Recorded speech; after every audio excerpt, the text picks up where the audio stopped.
कक्षा 12 class 12 UP board 2025 के exam की दृष्टि से तैयारी कर रहे बच्चों के लिए मैं लेकर के आया हूँ तुम्हारी अवतार सीरीज का पूरा सिलेबस। तुम्हारे फिजिक्स का जो सेकंड पोर्शन है उसके जितने भी चैप्टर हैं मात्र 15 दिन में तुम्हारे सारे इंपॉर्टेंट क्वेश्चन अवतार से जो कुछ भी है पूरा हल करा देंगे। इसलिए आप लोग जो है हमारे हर वीडियो को थोड़ा ध्यान से देखें और 15 दिन के अंदर अपने फिजिक्स सेकंड को कवर करने का मौका पाए। तो ये तुम्हारा अवतार का अवतार से है और अवतार ही पूरी हम लोग डिस्कस करेंगे। पहले फिजिक्स सेकंड, फिर फर्स्ट, आफ्टर देन हम लोग केमिस्ट्री सेकंड फिर केमिस्ट्री फर्स्ट डिस्कस करेंगे। और ये तुम्हारे एग्जाम से पहले पूरा डिस्कस करवा देंगे। और जितने लोग अगर बराबर देखते रहोगे हमारे साथ बने रहोगे तो तुम्हारा यह 100% श्योर थिंग तुम्हारे 100 में से 100 नंबर तुम ला सकते हो। ये मेरा दावा है, कुछ नहीं बचेगा इसमें तो तुम्हारा आउट ऑफ एग्जाम। अब इसमें जैसे तुम्हारा अति लघु उत्तरीय क्वेश्चन है, इसमें है कि वाहनों में पक्षदर्शी दर्पण के रूप में प्रयुक्त दर्पण का नाम बताइए। अब अगर वाहन तुम लोगों ने कक्षा 10 में नहीं पढ़ा होगा कि जो वाहन होता है, वाहन में जो पीछे के वस्तुओं को या पीछे के जो वाहन आते हैं उनको देखने के लिए हमेशा उत्तल दर्पण का प्रयोग किया जाता है। क्यों? क्योंकि उत्तल दर्पण में जो प्रतिबिंब होता है वो छोटा बनता है। इसलिए जो पीछे की वस्तुएं हैं उनको देखने के लिए हमेशा उत्तल दर्पण का प्रयोग होता है। तो इसका उत्तर हमेशा हो जाएगा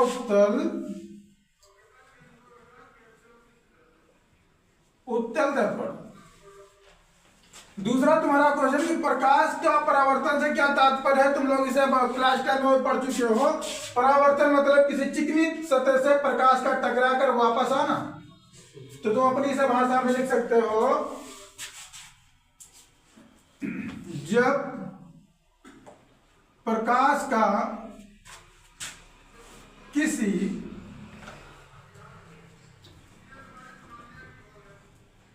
चिकनी तल से टकराकर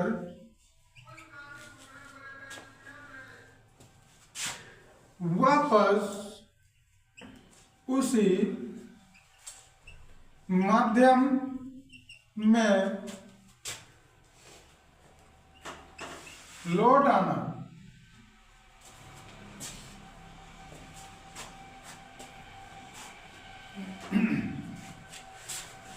लौट आती है, कर लो थोड़ा सही हो जाएगा। लौट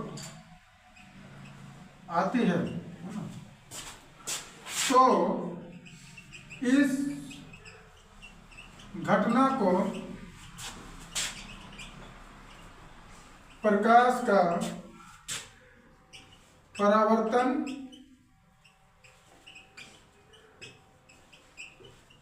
कहते हैं। इसके बाद नेक्स्ट क्वेश्चन है तुम्हारा एक समतल दर्पण पर, सॉरी यहाँ समतल दर्पण नहीं हो, कुछ और लिखा होगा तुम्हारे क्वेश्चन में। समतल दर्पण ये जी, ओके समतल दर्पण ये एक कोण पर आपतित होती है तो आपतित एवं परावर्तित किरणों के मध्य बना कोण कितना होगा। एक चीज सीधा समझ लो, ये तुम्हारा समतल दर्पण है, नीचे कलाई किया गया है इस तरीके से और ये इसे हम M1 और M2 बोल देते हैं। अब एक किरण आपतित किरण कौन सी जो आकर के दर्पण से टकराई और टकरा कर ऐसे चली गई हो गई परावर्तित किरण। अब इस बिंदु में जो एक अविलंब लंबे से डाला गया इसे हम अविलंब बोल देते हैं। अविलंब से आपतित किरण के बीच में बने कोण को क्या बोलते हैं? आपतन कोण। इस तरफ बने कोण को क्या बोलते हैं? परावर्तन कोण। तो क्या कह रहा है, जो एक आपतित किरण है, ठीक है, 45 डिग्री पर ये जो किरण आ रही है कितना है इधर 45 डिग्री पर है। तो कह रहा है तो आपतित एवं परावर्तित किरण के मध्य बना कोण कितना होगा। तुम लोगों को पता है कि आपतन कोण और परावर्तन कोण आपस में बराबर होते हैं। तो यहां पे तुम लिख सकते हो कि आपतित तथा आपतित एवं परावर्तित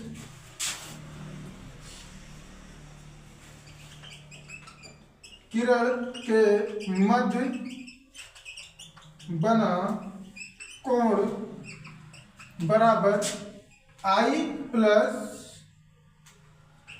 स्मॉल आर। अब आपतन कोण दोनों में बराबर, तो आपतन कोण कितना है 45, तो वो भी हो जाएगा 45 अंश बराबर 90 डिग्री।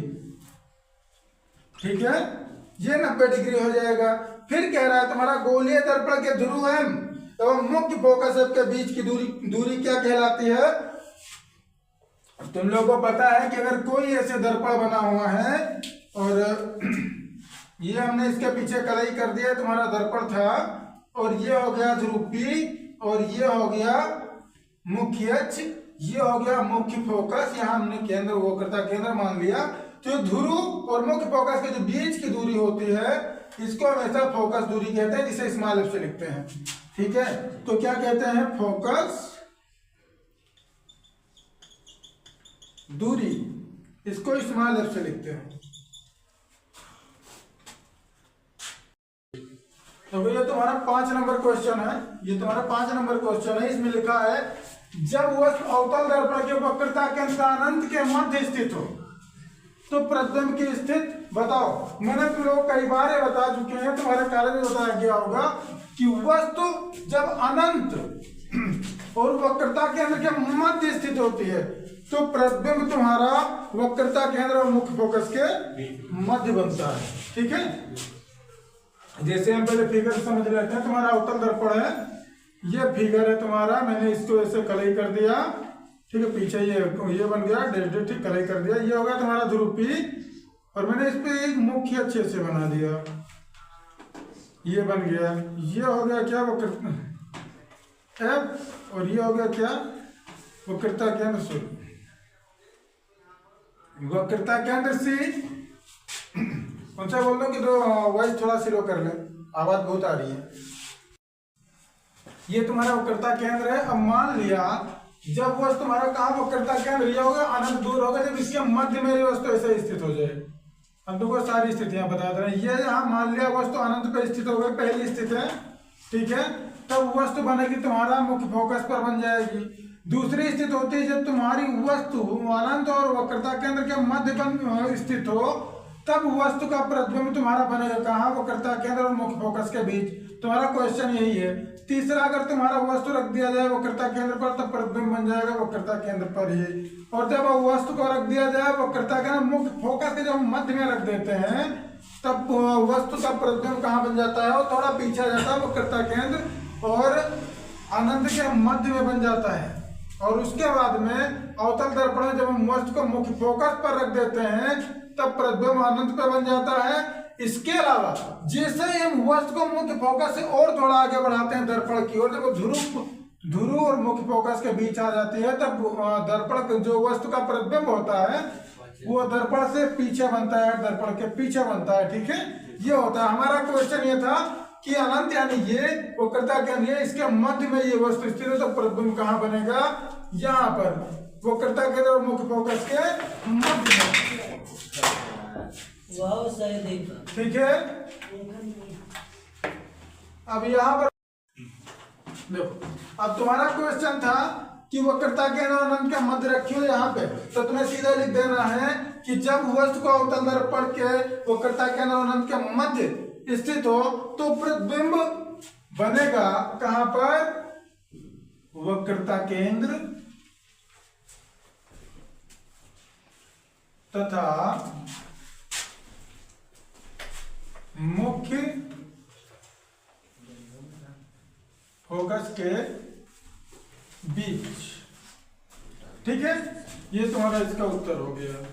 अब उसके बाद तुम्हारा क्वेश्चन आ रहा है कि एक मुख्य फोकस दूरी वाले अवतल दर्पण के मुख्य अक्ष पर ध्रुव से 2f की दूरी पर 6 सेंटीमीटर लंबी वस्तु अक्ष के लंबवत रखी है तो प्रतिबिंब कहाँ बनेगा तथा उसकी लंबाई कितनी होगी। तो एक चीज जान लो, ये कह रहा है मुख्य फोकस। तुम लोगों को ये पता जो वक्रता त्रिज्या और मुख्य फोकस के बीच में संबंध क्या होता है, जो वक्रता त्रिज्या r होती है ये फोकस के दुगना होता है ये। ठीक है, वक्रता त्रिज्या बराबर 2f होता है, तो कह रहा है 2f की दूरी हो मतलब वक्रता केंद्र पर वस्तु रखी हो। ठीक है, तो ध्रुव से वस्तु कितनी दूरी पर है 2f, यानी कि वक्रता केंद्र यहां पर रखी हो। ठीक है। तब ये कह रहा है तब उसका प्रतिबिंब कहाँ बनेगा, तो उसका प्रतिबिंब तुम लोग जानते हो जब 2f की दूरी पर होगा तो उसकी तो प्रतिबिंब भी ध्रुव से 2f की ही दूरी पर बनेगा, और प्रतिबिंब का जो लंबाई होगा तो जितनी बड़ी वस्तु होगी उतनी ही बड़ी उसका प्रतिबिंब बनेगा। तो वस्तु की लंबाई है 6 सेंटीमीटर, तो प्रतिबिंब की भी लंबाई होगी 6 सेंटीमीटर। ठीक है, तो इसके उत्तर में हम लोग हमेशा लिख देते हैं कि ये क्या था तुम्हारा, हाँ, प्रतिबिंब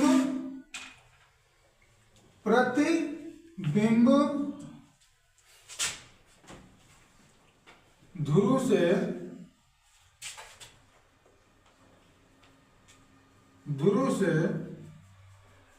2f की दूरी पर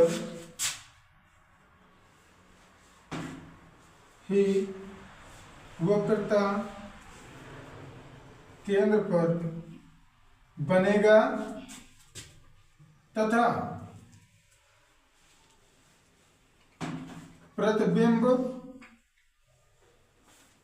की लंबाई वस्तु की लंबाई के बराबर 6 सेंटीमीटर ही होगी। ठीक है, ये तुम्हारा हो गया। इसके बाद तुम्हारा आ रहा है क्या, उत्तल दर्पण के ध्रुव और मुख्य फोकस के बीच रखी वस्तु के प्रतिबिंब की स्थित हेतु किरण आरेख बनाओ। बेटा किरण आरेख ऐसे ही बनाना है जैसे मैंने बना दिया ना, ऐसे तुम्हें किरण आरेख ऐसे एक दर्पण बनाना है। अवतल दर्पण ये तुम्हारा नीचे जगह नहीं है इसलिए यहाँ बना दे रहे हैं। ठीक है, ये देख लो, ये हम ऐसे बना दिए। ये तुम्हारा हो गया अवतल दर्पण, ये हो गया M1 M2, ये ध्रुव हो गया P, हमने ये खींच दिया मुख्य अच्छे बना दिए। ठीक है, अब हमें क्या करना है, ध्रुव और मुख्य फोकस, ध्रुव ये हो गया, मुख्य फोकस हम मान लिए ये हो गया कैपिटल F, और ये वक्रता केंद्र हो गया C।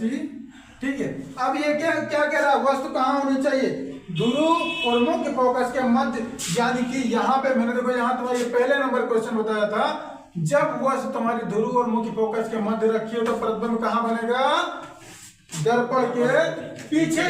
ठीक है, तो सीधे यहाँ पर हमने वस्तु रख दी मुख्य फोकस से थोड़ा पहले। अब एक किरण ऐसे गई टकराई, ठीक है, टकरा कर मुख्य फोकस से ऐसे वापस आते हुए नजर आएगी। ठीक, ये ऐसे। अब और ये किरण नजर के अंदर भी तुमको ऐसे प्रतीत होगी। इसके अलावा दूसरी किरण वक्रता केंद्र से ऐसे जाएगी, वहां टकराएगी और टकरा कर ऐसे वापस आ जाएगी, लेकिन ये कहीं पर भी इधर नहीं मिलेंगी। लेकिन इसको अगर हम आगे बढ़ाएंगे तो ये हमको ऐसे कहीं ना कहीं एक दूसरे को ऐसे काटती हुई नजर आएंगे। तो जहां पर ये ऐसे काटेंगी वहीं पर इसका ऐसे प्रतिबिंब बन जाएगा। ठीक है, तुमको ऐसा ही बना देना, वस्तु को ए बी मान लेना, प्रतिबिंब को ए डैश बी डैश मान लेना। ठीक है, बस ऐसे ही किरण आरेख बनाना है तुम्हें और लिख देना है नीचे कि अवतल दर्पण के ध्रुव और मुख्य फोकस के बीच रखे वस्तु का प्रतिबिंब दर्पण के पीछे बनता है, सीधा बनता है और आभासी बनता है और वस्तु से बड़ा बनता है। ये तुम्हारा क्वेश्चन नंबर 8 है। यह कह रहा है किसी उत्तल दर्पण से वस्तु की दूरी स्मॉल यू, प्रतिबिंब की दूरी स्मॉल वी तथा दर्पण की फोकस दूरी स्मॉल एफ में क्या संबंध होता है, तुम लोगों को पता है। वस्तु के सामने रखी दर्पण के सामने रखी वस्तु को स्मॉल यू से और बने प्रतिबिंब को स्मॉल वी से तथा मुख्य फोकस को जो है और फोकस दूरी को स्मॉल एफ से लिखते हैं। ठीक है, तो इसके बीच में दूरी संबंध क्या होता है तुम्हारा 1/f, क्या होता है 1/f बराबर 1/v प्लस 1/u। तुम्हारा ये फार्मूला यूज होता है न्यूमेरिकल में, इसका हम लोग विस्तृत उत्तरीय क्वेश्चन में डेरिवेशन देखेंगे। ठीक है, और डेरिवेशन में हम लोग इसको सॉल्व करेंगे। ठीक है, और वो पूरा जानेंगे कि आखिर ये रिलेशन कहाँ से है, कैसे संबंधित है। तो यहाँ पर तुम लोग समझ लो और विस्तृत उत्तरीय क्वेश्चन में हम लोग इसको देखेंगे। इसके अलावा फिर 9 नंबर क्वेश्चन आ रहा है कि सेविंग करने के लिए समतल दर्पण के स्थान पर अवतल दर्पण क्यों उपयुक्त होता है भाई? तो समतल दर्पण में तुम्हारी ये जितनी बड़ी दाढ़ी है, ठीक है, सभी करने में उतनी बड़ी, समतल दर्पण में उतनी बड़ी दिखाई देगी। नंबर क्वेश्चन है, शेविंग करने के लिए समतल दर्पण के स्थान पर अवतल दर्पण क्यों उपयुक्त रहते हैं? देखिए, सबसे बड़ी चीज समतल दर्पण में जब हम दाढ़ी बनाते हैं तो भाई हमारी दाढ़ी जितनी बड़ी है उतनी बड़ी दिखाई देगी। ब्लेड लग सकता है, कट सकता है, ठीक है, लेकिन अवतल दर्पण क्या करता है? प्रतिबिंब को थोड़ा बड़ा कर देता है, ठीक है, तो उसमें ये दढ़िया थोड़ी सी बड़ी दिखाई देती है और फिर हम आराम से शेविंग कर पाते हैं, ठीक है, क्योंकि अवतल दर्पण जो होता है वो वस्तु के प्रतिबिंब को थोड़ा सा बड़ा दिखाता है, ठीक है, बात है ना समझ में? इसीलिए समतल दर्पण के स्थान पर अवतल दर्पण का प्रयोग किया जाता है शेविंग करने, दाढ़ी बनाने में, ठीक है, समझ गया ना?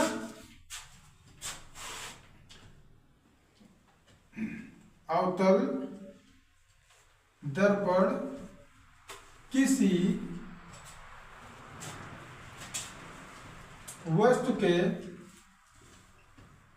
प्रतिबिंब को आवर्धित करके दिखाता है, यानी कि बड़ा करके दिखाता है, ठीक, किसी भी वस्तु का अगर वो प्रतिबिंब दिखाएगा तो प्रतिबिंब की अपेक्षा बड़ा करके ही दिखाएगा, ठीक है, इसीलिए अवतल दर्पण का प्रयोग किया जाता है। अब कह रहा है चिन्ह परिपाटी के अनुसार, नेक्स्ट क्वेश्चन 10 नंबर है, चिन्ह परिपाटी के अनुसार मुख्य अक्ष के लंबवत ऊपर तथा लंबवत नीचे की ओर की दूरियां कैसे मापने की प्रकृति बताइए कैसी होगी, है ना? तो ये मान लो ये हो गया तुम्हारा दर्पण, ठीक है, ये ऐसे हम फटाफट पेंट कर दिए, M1 और M2 ये मान लिया ध्रुवी, ये मुख्य अक्ष मान लिए। अब देखो मुख्य अक्ष के ऊपर यहां से अगर हम किसी चीज की लंबाई यहां से ऊपर की ओर ऐसे नापेंगे तो वो धनात्मक होगी, ठीक है, मुख्य अक्ष के नीचे अगर कोई भी दूरी नीचे की ओर नापेंगे तो ऋणात्मक होगी, है ना? दर्पण के ये दाईं तरफ अगर कोई दूरी नापेंगे तो धनात्मक होगी और दर्पण के अगर ध्रुव से अगर हम ये बाईं तरफ कोई दूरी नापेंगे तो ऋणात्मक होगी। बात समझ गए ना? ये होता है। तो कह रहा है कि ऊपर की ओर सीधे लिख दो, चिन्ह पर पाटी से मुख्य अक्ष के लंबवत ऊपर की ओर नापी गई दूरी को हमेशा धनात्मक और नीचे की ओर नापी गई दूरी को हमेशा ऋणात्मक चिन्ह से दर्शाते हैं। यहां लिखे दे रहे हैं, ठीक है, चिन्ह परिपाटी से ऊपर की ओर नापी गई दूरियों को धनात्मक तथा नीचे की ओर नापी गई दूरियों को ऋणात्मक चिन्ह के साथ लिखते हैं, ठीक है, बात आ गई ना समझ में? अब एक व्यक्ति विशेष प्रकार के दर्पण में अपना प्रतिबिंब देखता है। प्रतिबिंब में उसे अपना सिर छोटा, शरीर मोटा तथा टांगे सामान्य दिखाई देती हैं।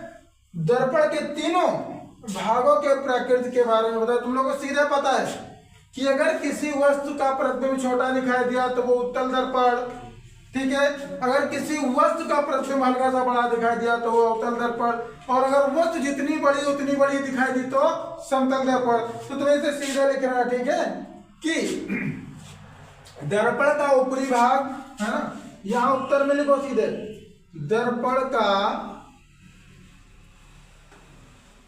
ऊपरी भाग, ठीक है, क्या है? उत्तल है, उत्तल दर्पण है, तथा बीच का, क्योंकि तुम्हारा जो शरीर है ना ये सिर के नीचे टांग के ऊपर बीच में है ना, और बीच में अवतल दर्पण तथा नीचे समतल दर्पण है, तथा नीचे समतल दर्पण है। ठीक है, ये बात आ गई ना तुम लोगों के समझ में। आगे चलते हैं हम। तो भाई ये तुम्हारा 12 नंबर क्वेश्चन है। इसमें लिखा है एक समतल, बीच में मैंने दर्पण छोड़ दिया, दर्पण होता है ठीक, द्वारा उत्पन्न आवर्धन एक होता है। इसका अर्थ क्या है तुम लोगों को पता है? आवर्धन होता क्या है? आवर्धन का मतलब होता है वस्तु की लंबाई और प्रतिबिंब की लंबाई के अनुपात को आवर्धन कहते हैं। और जो समतल दर्पण होता है, समतल दर्पण में तुम्हारा जब कोई वस्तु का प्रतिबिंब बनता है तो प्रतिबिंब उतना ही बड़ा बनता है लंबाई में जितनी बड़ी वस्तु होती है। ठीक है, तो उसका आवर्धन हमेशा एक आता है। सपोज मान लो अगर समतल दर्पण के सामने कोई 5 सेंटीमीटर लंबी वस्तु रखी है तो इसका प्रतिबिंब कितना बड़ा बनेगा? 5 सेंटीमीटर, है ना।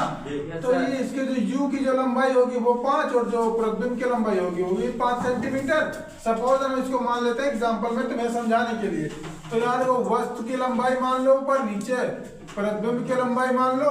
अब वस्तु की लंबाई हमने मान लिया 5 और प्रतिबिंब की 5, इसको काट दो कितना आएगा? 1 ना। तो आवर्धन समतल दर्पण का आवर्धन कभी 1 से ज्यादा नहीं हो सकता है। ठीक है ना, 1 से कम होगा क्योंकि समतल दर्पण में वस्तु और प्रतिबिंब की लंबाई दोनों बराबर होती है, समान होती है। ठीक है, तो यहाँ लिख सकते हो कि एक समतल दर्पण में बना प्रतिबिंब एक समतल दर्पण में बने प्रतिबिंब की लंबाई वस्तु की लंबाई के, है ना, वस्तु की लंबाई सदैव, प्रतिबिंब की लंबाई वस्तु की लंबाई तुम्हारी है ना, बने प्रतिबिंब की लंबाई यहाँ लिख लेना है ना हमेशा। ठीक है, यानी हमेशा वस्तु की लंबाई के बराबर होती है। इसलिए समतल दर्पण यानी कि इसका आवर्धन +1 होता है। ठीक है, ये क्या है? +1। ठीक है, होता है। ये हो गया इसका उत्तर। दूसरा तुम्हारा कह रहा है गोलीय दर्पण की फोकस दूरी की परिभाषा। फोकस दूरी में कई बार तुम लोगों को बता चुका हूँ। ये गोलीय दर्पण हो गया, ये ध्रुवी हो गया, ये इसका मुख्य अक्ष हो गया, ये हो गया फोकस, मुख्य फोकस। अब ध्रुव यहाँ से यहाँ तक की दूरी को हम क्या बोलते हैं? फोकस दूरी। तो हमेशा इसको लिख सकते हैं कि गोलीय दर्पण